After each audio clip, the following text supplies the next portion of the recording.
va lire encore un verset que nous connaissons vraiment bien, que nous les récitons même tout le temps, à chaque fois.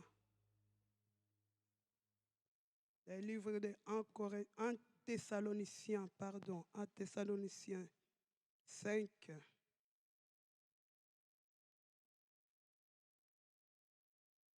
5:17. C'est vraiment, on les connaît tellement bien par cœur, ces versets-là. On les connaît vraiment, vraiment, vraiment bien. Amen. 1 Thessaloniciens 5:17, il est dit, priez sans cesse. Il est dit simplement ça, priez sans cesse. Et ce matin, on va parler vraiment sur prier sans cesse. La parole de Dieu nous recommande de prier sans cesse. En tant que les enfants de Dieu, en tant que les disciples du Seigneur, en tant que les élus du Seigneur, Dieu nous recommande de prier sans cesse. Alors je me suis posé la question, c'est quoi prier sans cesse? Est-ce que nous devons rester toute la journée à la maison, enfermés, en genoux dans notre chambre pour prier? Parce qu'il nous dit prier sans cesse, ça veut dire ne abandonne pas la prière, ne lâche pas la prière, continue à prier à tout moment, en tout instant. Prier sans cesse, ça veut dire vraiment continuer de prier, ne laisse pas la prière. Mais Seigneur, comment je vais prier sans cesse si je dois travailler? Comment je dois prier sans cesse si j'ai des enfants? Comment je dois prier sans cesse si on a une vie sur cette terre? Il faut bien que j'aille travailler pour gagner de l'argent. Il faut bien que je m'occupe des enfants que tu m'as donnés. Il faut bien que je m'occupe de la maison que tu m'as donnée. Mais comment je vais rester prier sans cesse? Prier sans cesse ce matin veut dire rester, ton esprit reste connecté avec le Seigneur. Ce n'est pas de rester à genoux toute la journée, parce que nous avons une vie aussi sur cette terre que Dieu nous a donnée. Dieu nous a donné du travail, il nous a donné des enfants, il nous a donné des affaires. Et il désire même que nous prospérons à tous égards. Il veut que nous devenions riches, il veut que nous devenions vraiment des hommes et des femmes riches. Mais ce que Dieu nous demande ce matin, c'est que notre esprit reste connecté avec le Seigneur. Peu importe là où tu te trouves, peu importe dans quelle situation, peu importe tu es au travail ou tu es à la maison, mais que ton esprit reste connecté avec le Seigneur. C'est ça, prier sans cesse. C'est quand tu restes à tout moment, à ton esprit avec le Seigneur. Que les distractions ne t'éloigne pas de Dieu, que le travail ne t'éloigne pas de Dieu, que les choses que tu as à faire dans la journée ne t'éloignent pas de Dieu. C'est ça, prier sans cesse. Ça veut dire vraiment, même si tu es en train de faire la vaisselle dans ta maison, mais ton esprit est connecté avec le Seigneur. Tu es en train de préparer à manger, ton esprit est connecté avec Dieu. Tu es toujours connecté avec le Seigneur. C'est tellement important. Aujourd'hui, nous passons plus de temps nous passons beaucoup, mais beaucoup de temps dans des choses tellement, vraiment inutiles que nous ne restons pas connectés toute la journée avec le Seigneur, que notre esprit ne reste pas connecté avec le Seigneur. Mais ce matin, je viens nous inviter encore, en tant que les enfants de Dieu, en tant que les peuples de Dieu, les disciples du Seigneur, restons connectés avec le Seigneur. Jésus nous a dit dans sa parole de veiller et de prier. Dans le livre de Matthieu 26, 41, il a dit, veillez et priez, afin de ne pas tomber dans la tentation. Souvent, nous tombons dans la tentation parce que nous ne veillons pas assez, parce que nous ne prions pas assez, parce que nous ne restons pas connectés avec le Seigneur toute la journée, parce que nous sommes dans les distractions de ce monde, parce que nous nous laissons emporter par des situations de ce monde, parce que nous nous laissons emporter par des problèmes, les vents qui soufflent autour de nous, et nous finissons par tomber dans la tentation. Il nous a dit, veillez et priez, afin que vous ne tombiez pas dans la tentation. L'esprit est bien disposé, mais la chair est faible. Notre chair est faible.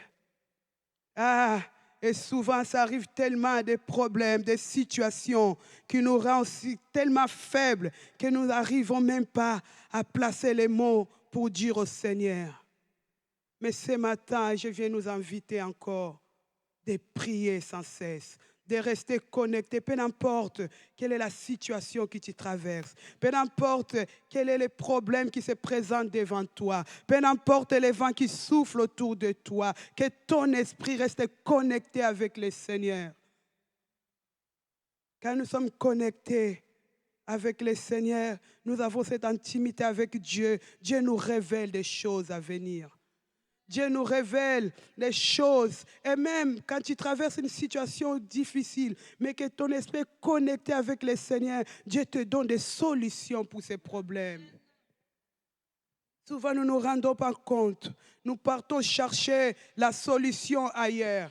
Nous appelons les gens, nous demandons conseil, nous oublions de rester connectés avec le Seigneur. Si tu n'arrives pas à placer les mots, ce n'est pas grave, mais que ton esprit reste connecté avec Dieu. Que ton esprit reste toujours connecté. Et là, Dieu te parle. Dans les secrets, quand tu les cherches dans les secrets, il te parle. Il parle dans ton cœur. Il te montre, il te donne la solution. On l'a vu encore la dernière fois dans la réunion des femmes, dans le livre des Rois, chapitre 6. C'est l'histoire là où Élisée, on va le lire, des Rois 6. À partir du verset 8.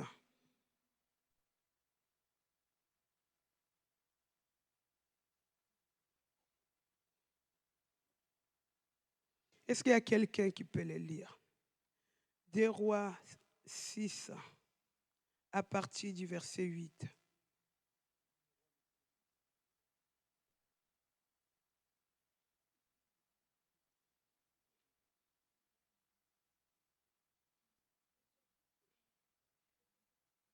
Chapitre 6.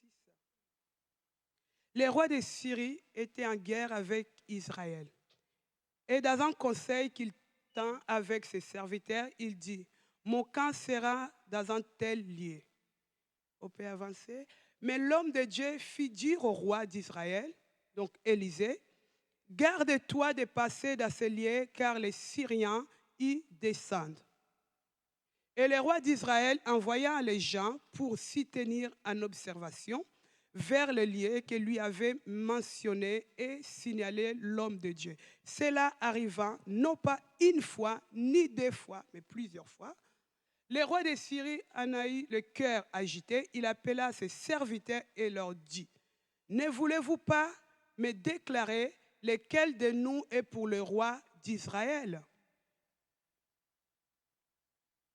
L'un de ses serviteurs répondit, personne au roi, mon Seigneur, mais Élisée, le prophète qui est en Israël, rapporte au roi d'Israël les paroles que tu prononces dans ta chambre à coucher. Et le roi dit, allez et envoyez où il est, et voyez où il est, et je le ferai prendre. On va lui dire, voici, il est dans Dothan. Il envoya des chevaux, des chars et une forte troupe qui arrivèrent de nuit et qui enveloppera la ville. Les serviteurs de l'homme de Dieu s'éleva de bon matin et sortit, et voici une troupe entourait la ville avec des chevaux et des chars. Et les serviteurs dit à l'homme de Dieu, ah mon Seigneur, comment ferons-nous? Il répondit, ne crains point, car ceux qui sont avec nous sont en plus grand nombre que ceux qui sont avec eux. Élisée pria et dit, l'Éternel ouvre ses yeux pour qu'il voie. Et l'Éternel ouvrit les yeux du serviteur qui vit la montagne pleine de chevaux et de chars de feu autour d'Élisée. Amen. Ça, c'est vraiment une histoire qui nous montre encore quand nous avons l'intimité avec Dieu. Vous voyez, les rois des Syriens, à chaque fois qu'ils faisaient des plans, les programmes pour vraiment aller attaquer Israël, Dieu révélait toujours cela à Élisée. Parce qu'Élisée avait cette intimité avec Dieu. Vous voyez, il a dit à l'Éternel, ouvre les yeux de mon serviteur. Et Dieu a ouvert les yeux de ses serviteurs. Et il a vu tellement ce qu'ils étaient avec eux. Ils étaient plus nombreux que ceux qui étaient dans les camps de l'ennemi. Ce matin, je te dis, quand tu es dans l'intimité avec le Seigneur, Dieu te révèle des choses cachées. Ce que les autres ne voient pas. Là où les gens ne trouvent pas les suites, Dieu te montre le chemin. Là où les gens ils disent non, ici personne n'y arrive. Si tu vas par là, tu vas échouer. Dieu te donne la victoire par là. Là où les gens se disent non, c'est tellement compliqué. Mais pour toi, les choses seront faciles. Mais le secret, c'est d'être en intimité avec Dieu. Le secret, c'est de rester dans la présence de Dieu. Le secret, c'est d'être en contact avec le Seigneur à chaque instant. Ce matin, vraiment, je vais nous encourager. Ces derniers jours, nous avons parlé que la nuit est avancée. Nous avons vu encore dans l'histoire des vierges sages et des vierges folles. Dans le livre de Matthieu qu'on a lu encore il y a 2 dimanches, 25, 1, 13. Nous avons vu cette histoire encore où il y avait des folles et des sages. Restons ces vierges sages qui restent dans la présence du Seigneur, qui ne se laissent pas corrompre par des situations qui se présentent, qui ne se détournent pas à cause des situations. Restons dans la présence de notre Dieu. Restons auprès du Seigneur. Gardons encore notre regard fixé vers lui. C'est tellement important. Prier sans cesse ce matin, je vais te dire, c'est d'inviter Dieu dans ta vie à tout moment. Peu importe dans quelle situation. Souvent, quand on parle d'inviter Dieu, on passe toujours dans les mauvais moments. Même quand tu es dans les bons moments, que Dieu soit là avec toi. Parce que nous ne savons pas ce qui peut arriver demain. Nous le voyons encore dans cette histoire. Dans le livre de Jean, chapitre 2. Les noces de Cana. C'est un moment festin. C'est un très bon moment. C'est un très, très, très bon moment qui passait, ce couple-là. Ils étaient bien. Mais la parole de Dieu nous dit, 3 jours après, il y a eu des noces à Cana, à Galilée. La mère de Jésus était là. Et Jésus fut aussi invité aux noces avec ses disciples. Souvent, on invite le Seigneur quand tout va mal. Mais quand tout va bien, on oublie d'inviter le Seigneur. Mais ce matin, je vais te dire, prier sans cesse, c'est d'inviter le Seigneur dans tous les moments qui tu traverses. Les bons ou les mauvais, invite. Parce que quand nous lisons cette histoire, après, à la fin, on voit ce qui se passe dans ces noces de Cana. Je pense qu'à chaque fois que chacun de nous organise une fête, quand nous organisons des événements, on calcule tout. Je pense que ce couple-là avait tout calculé. J'ai tant d'invités, j'aurai tant de vin, tant de nourriture. Ça va suffire. Mais il y a eu quelque chose qui s'est passé. Les gens ont bu plus qu'il était prévu. Les gens ont fini les vins, mais la fête n'était pas encore finie. Et il n'y avait plus de vin.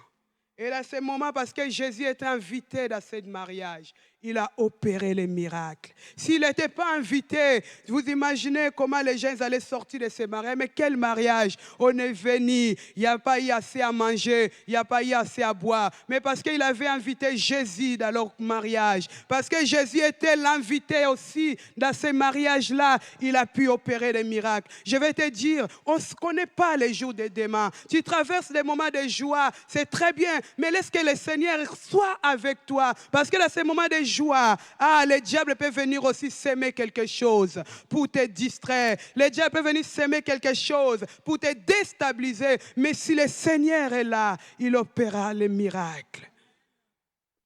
Ne te laisse pas, que ce soit dans les bons, dans les mauvais moments, prie sans cesse. Qu'il soit dans les bons, dans les mauvais moments, reste en connexion avec ton Dieu. Qu'il soit dans les bons, dans les mauvais moments, que ton esprit soit toujours en contact avec Dieu. Ne te dis pas, oh mon âme, réjouis-toi, tu as tout ce que tu as. Non, dis toujours, Seigneur, j'ai encore besoin de toi. Même si tu en as beaucoup, dis, Seigneur, ce n'est pas assez. J'ai encore besoin de toi. Nous avons besoin du Seigneur à tout moment. Parce que c'est lui qui est le maître du temps et des circonstances. Nous sommes là aujourd'hui, nous nous réjouissons, mais nous ne connaissons pas la journée de demain. Nous ne savons pas. Ah, tu peux tout avoir dans la vie. Tu peux te dire, j'ai un travail stable, j'ai un CDI, je suis tranquille. Mais le licenciement peut arriver. Ça peut arriver à tout moment. Tu peux te dire, mais non, moi je suis marié, j'ai un mariage qui est stable, un bon mari, une bonne femme. Mais le diable peut venir s'aimer les zizaniers, les problèmes dans les couples.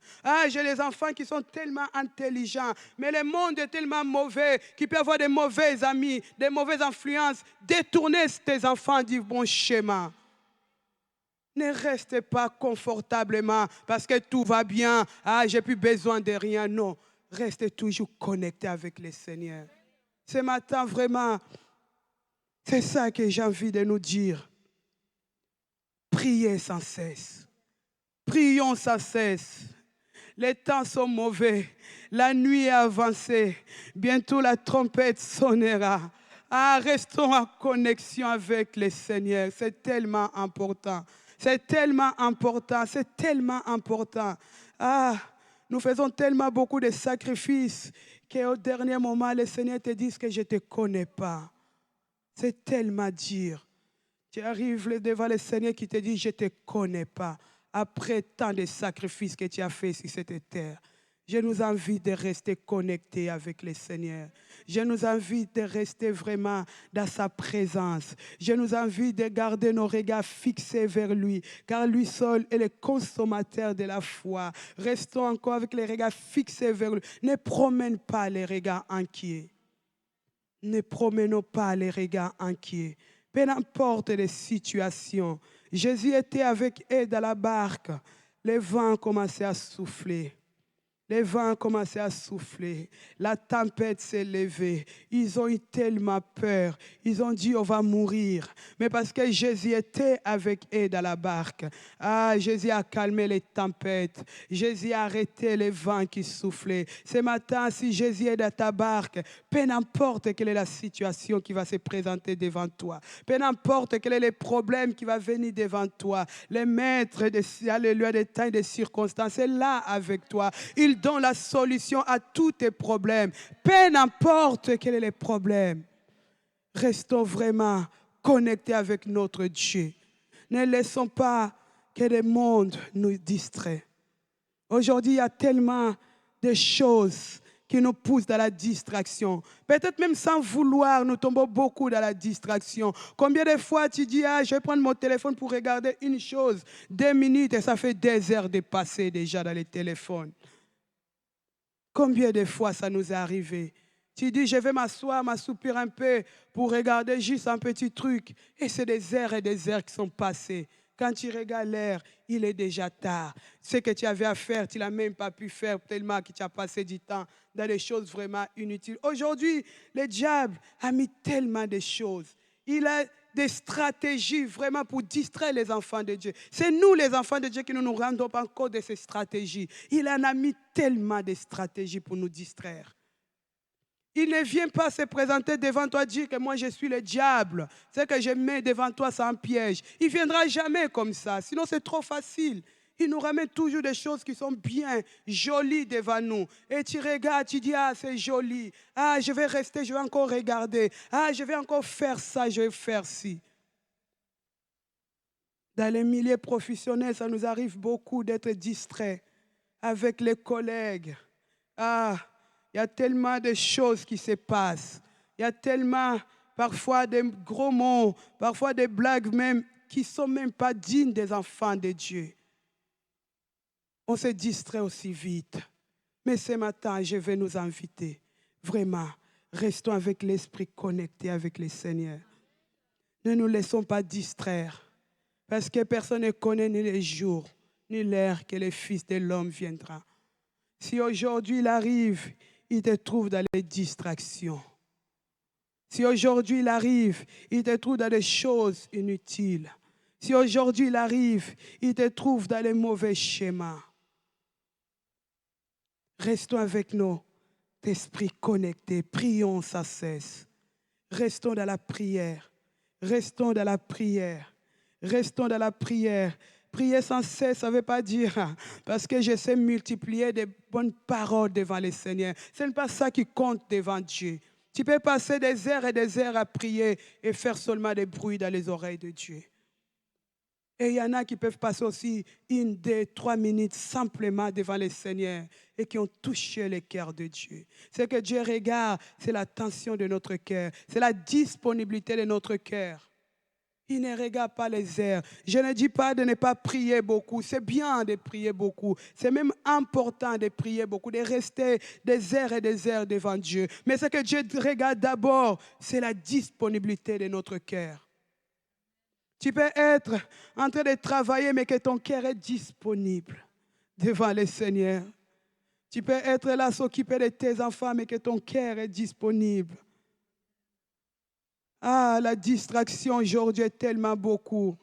Hier soir encore, je me suis dit, Seigneur, pourquoi? J'étais en train de méditer la parole. Et voilà Daniel qui est venu devant moi, a commencé à compter. Maman, maintenant, je sais compter jusqu'à 10. On a passé toute la journée, Daniel, tu ne m'as pas dit que tu savais compter jusqu'à 10. C'est là où je médite la parole, c'est là où tu veux me dire. Je dis, c'est bien, chérie. Mais vous voyez, parfois, c'est des choses comme ça qui nous arrivent. Les moments même où tu dis, bon, je vais lire la parole, c'est là où l'enfant va te dire, maman, j'ai soif. Maman, j'ai envie de ça. Tu te lèves, tu laisses la parole. Et au final, quand tu vas partir leur donner de l'eau, tu trouves qu'il y avait un verre qui est sale, tu le laves, tu rentres. Et au final, tu as oublié que tu étais en train de méditer la parole de Dieu. Ça nous arrive beaucoup. Hier soir, je me suis dit ça. J'ai dit, mais Seigneur, c'est seulement toute la journée, on était là. C'est au moment où moi, j'ai pris ma Bible pour lire, l'enfant est venu me dire que maintenant, je sais compter jusqu'à 10. Et il a commencé à compter 1, 2. Il dit, Seigneur, Seigneur, comment faire? Prions que Dieu nous aide. Prions vraiment que Dieu nous aide. La distraction, il y en a partout. Mais partout, vraiment partout, je vous assure. Il y en a partout. Ah, partout, partout, partout. Mais prions que Dieu nous aide, que notre esprit reste connecté avec lui, que nous soyons des hommes et des femmes qui ont le regard fixé vers le Seigneur, que nous soyons les hommes et des femmes qui ne se laissent pas distraire. Que Dieu nous aide. Que Dieu vraiment nous aide. Que Dieu nous aide.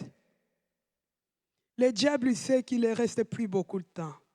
C'est nous, les enfants de Dieu, qui nous oublions ça. Mais lui, il n'oublie pas qu'il ne reste pas beaucoup de temps. Il n'a plus beaucoup de temps. Il essaie très bien. Et parce qu'il ne reste plus beaucoup de temps, il travaille. Pendant que nous dormons, pendant que nous nous distraons, pendant que nous faisons ci, nous faisons ça. Lui, non. Lui, il a un objectif. La Bible dit, il rôde, il rôde, il rôde, il cherche qui dévorer. Si tu laisses la porte ouverte, il rentre et il détruit. Et il a un travail qu'il est venu faire, c'est de détruire, c'est d'égorger, c'est de voler. Voilà son travail. Il a une mission et il connaît très bien sa mission. Et il fait très bien son travail. Et quand il a une cible, il ne te loupe pas. Il fait de tout pour te déstabiliser. La parole de Dieu dit, si c'était même possible, même les élus. Moi, je me dis toujours, comment quelqu'un qui sait que lui, là, c'est le Fils de Dieu, c'est Jésus, il vient quand même tenter pour savoir si Jésus va tomber. Est-ce que quelqu'un comme ça,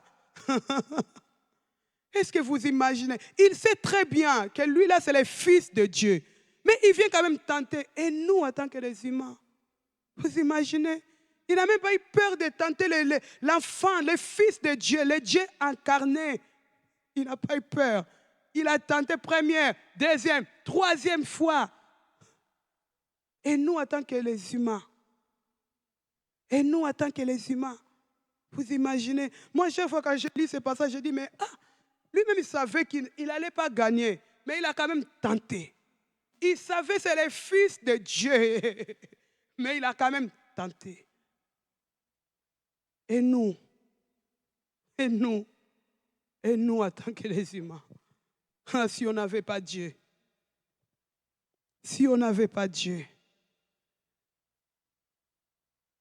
gardons nos regards fixés vers le Seigneur. Restons dans sa présence. Ne nous laissons pas distraire. Que notre esprit soit constamment connecté avec le Seigneur. Prions sans cesse. Prions vraiment sans cesse. Ce matin, voilà ce que vraiment Dieu m'a mis à cœur d'apporter encore pour pouvoir nous édifier encore, pour pouvoir nous pousser encore une fois à garder les regards fixés.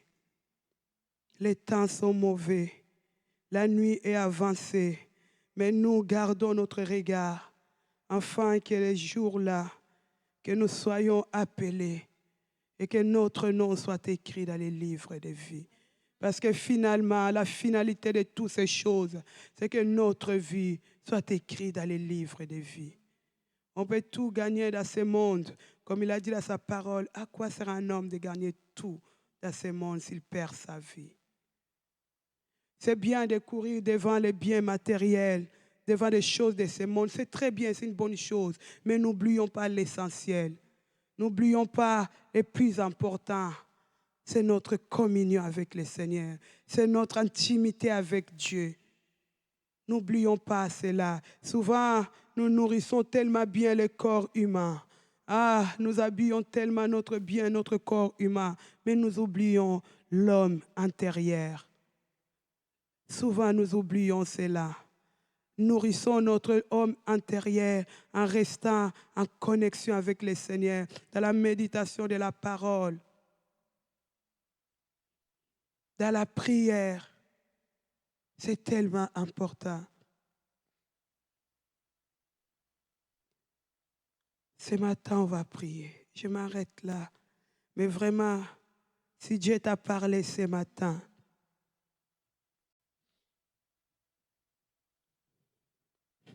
si Dieu t'a parlé ce matin, commence encore à prier. Prier. La prière, c'est notre arme. C'est les moyens que nous avons, que Dieu nous a donnés. Prions. Demandons encore que Dieu nous aide à prier sans cesse. Demandons encore que Dieu nous aide vraiment à demeurer dans la prière. Demandons que Dieu nous aide.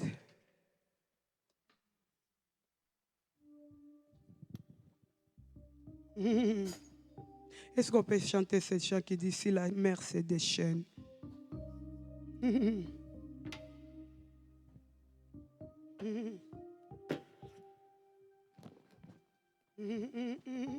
Seigneur, merci pour ta parole que tu nous envoies ce matin. Dans leur détresse, ils criaient à l'Éternel et l'Éternel envoya sa parole et sa parole guérit. Que ta parole ce matin nous fasse du bien encore. Ta parole, Seigneur Dieu, alléluia. Seigneur, nous voulons être des hommes et des femmes, Seigneur, qui prient sans cesse. Des hommes et des femmes qui demeurent dans ta présence, oh Dieu. Les hommes et des femmes qui gardent leur regard fixé vers toi. Les hommes et des femmes, Seigneur Dieu, qui ne se laissent pas distraire par des situations de ce monde. Les hommes et des femmes qui ont l'esprit connecté avec toi, Seigneur. Tu nous as dit de prier sans cesse. Nous voulons prier sans cesse, jour après jour. Nous voulons prier sans cesse. Oh, nous te demandons, Père. Si le vent souffle fort, si la barque s'entraîne, Garde ton regard. N'aie pas peur, mais garde ton regard fixé vers le Seigneur.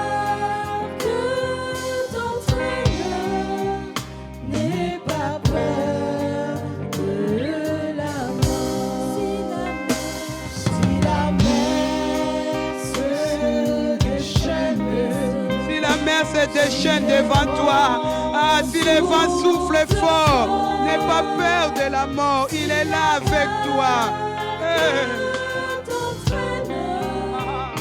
N'aie pas peur de la mort. Si la barque t'entraîne, n'aie pas peur de la mort. Il n'a pas dit que tu coules. Il n'a pas dit que tu vas couler. Ah, si simplement il est dans ta barque, tu vas pas